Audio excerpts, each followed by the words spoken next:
What happened next has become one of the most baffling cold cases in America. When Stacy's mother, Janice McCall, hadn't heard from her daughter the next morning, she began calling. There was no answer. Concerned, she drove to the house.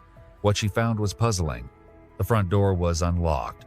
All three women's purses were sitting together inside. Suzie and Stacy's clothes from the night before were folded. Their jewelry lay untouched. Sherrill's cigarettes and lighter sat beside her favorite chair. The house was silent, but not in disarray. The television was on, tuned to static. The family dog Cinnamon was alone and anxious. Their cars were still parked outside. There were no signs of forced entry, no blood, no broken glass, nothing missing. It looked like they had just stepped out, but they hadn't returned. Over the course of that day, a steady stream of concerned friends, relatives, and neighbors arrived at the house on East Delmar Street. Each person was trying to help in their own way. Some straightened up the living room, others washed dishes or tidied surfaces.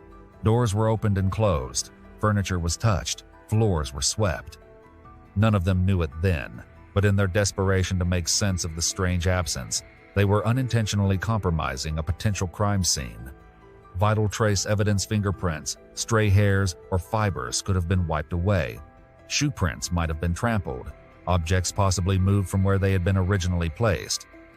It was all done out of care and panic. But when police were finally called later that day, what they walked into was a scene so altered it offered no clear picture. Still, even with that disadvantage, something felt profoundly wrong. There were no signs of forced entry, no broken windows, no struggle. All the women's personal belongings were there. The cars hadn't been touched. The house was still, eerily so.